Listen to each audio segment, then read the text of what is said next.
Welcome to Glenda Blasts Your Ear Off, flash fiction stories written by Josh Busch and narrated by Glenda Villamar.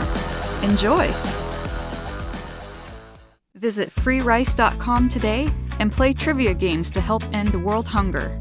freerice.com.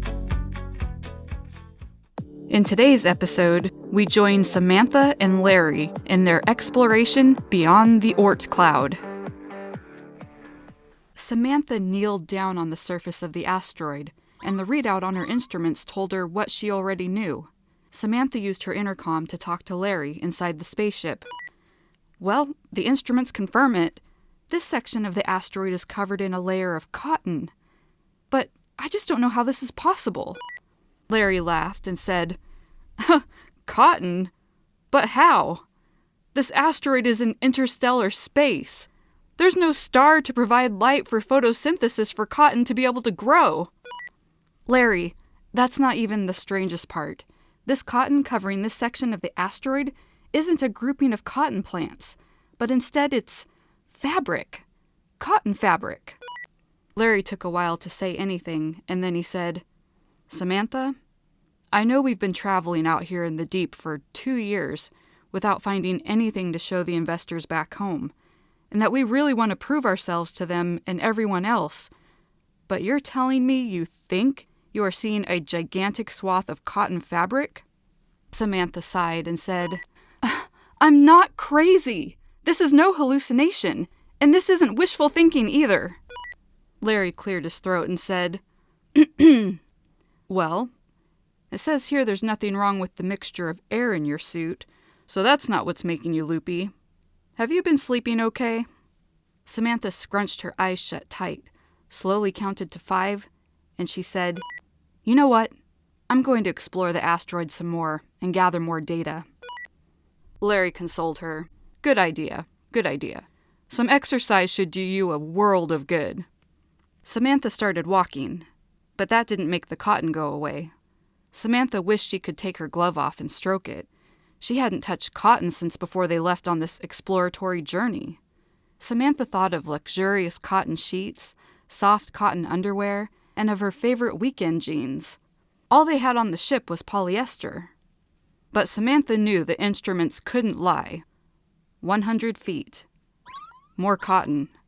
200 feet. More cotton. 300 feet. Cotton. Samantha couldn't think of any possible explanation for this weirdness. No human had ever been out this far past the Oort cloud of our solar system, so that meant no human could have set up this elaborate prank on this rogue asteroid that was meandering through the Milky Way. Samantha gave up collecting data and walked back to the ship. The naysayers back home were going to love this. They thought she and Larry were going to lose their minds with only the two of them to talk to for years. Samantha stopped, looked at the spaceship, blinked, and looked at the ship again. Larry? Did you know that the ship is leaking something? Any idea what it is?" Samantha thought Larry sounded cheerful when he answered. "Don't worry, it's just our fuel. I'm just about done pumping out the last of the fuel." Samantha inhaled sharply, held her breath, finally remembered to breathe, and asked in a small voice, "Why?" Larry responded joyfully, "Because the voice in my head told me to, silly!" Samantha panted deeply and imagined being stranded on this asteroid. She didn't know how long they could last out here, and the prospect of any rescue was extremely slim. Larry went on, "It's so amazing, Samantha. The asteroid is talking to me, inside my head. And you know what?" Samantha played along. "No, what?" Larry shouted in her ears. "The asteroid is alive! It isn't an asteroid at all! And get this, it's been stuck out here for centuries because it needed food. It had to go into a state of hibernation in order to sustain itself." Samantha began to wonder what was really going on here. There had to be a rational explanation for the cotton and for Larry hearing a voice that told him to strand them there. "Larry, I'm coming in." "Good idea. We're about to leave anyway. In fact, you may want to hurry." And if that didn't make Samantha move faster, then the sudden rumbling of the asteroid sure did. Samantha was thrown left and then right by the shaking of the asteroid. Was it an earthquake? If so, then how? There was no way an asteroid could have tectonic activity like this. Samantha was nearly at the airlock and she said, "Larry, talk to me." Larry sounded distracted and said, "I can't. I'm talking to the asteroid. Wait. Or am I thinking to the asteroid? Ah, you know what I mean." Samantha cycled through the airlock and took off her spacesuit. All the while, she watched Larry, who was nodding along, making faces and gesturing like he was talking on the telephone. But there was no telephone.